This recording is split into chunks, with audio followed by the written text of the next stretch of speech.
ummanni Oromoo aadaa dilbii ummata qabu baroottan darban aadaa kanaan masakamaa sirnoota faallaasaa turan qabsaa'ee injifatee sirna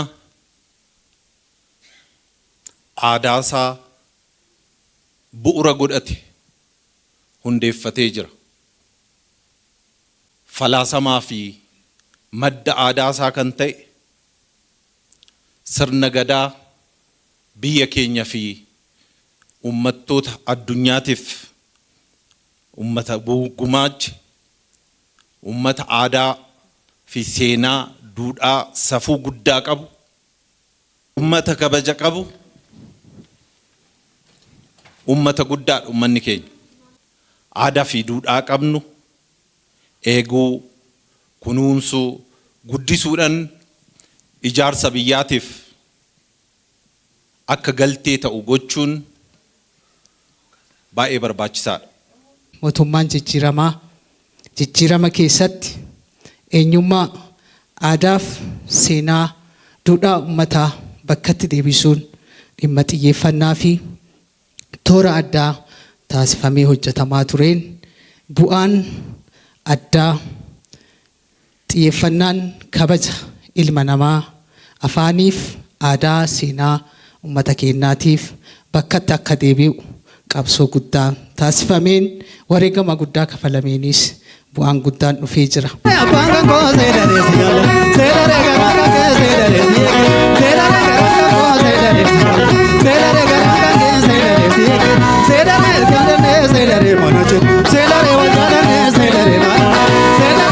Haaromsa aadaatiin wantoota hojjetaman kana galmaan gahuudhaaf dhimmoonni nuti itti fayyadamuu qabnu dhimmoonni nu deeggaran dhimmoota tokkummaa deebisuu danda'an qabeenya tokkummaa deebisuu danda'an illee haaromsuu qabna. Mootummaa jijjiiramaa amma keessa jiru keessatti tarkaanfiin haaromsa aadaa irratti fudhatamaa jiran jajjaboodha. Kana bukkee dhaabbannee utubnee ceesisuu qabna jechuudha. Kana keessatti shoorri dubartootaa bakka olaanaa qaba jechuudha. Duudhaa keenya fi safuu keenya isa ganamaa sanitti yoo deebine wal dhabdeen adda addaatillee rakkoon nageenyaa amma nu qunnamerreen furmaata hin ta'a kan jedhu sanidha jechuudha. Araara biyyaa keessatti illee aadaan waa hunda jechuudha. Aadaan uummatadha. Aadaan sabadha.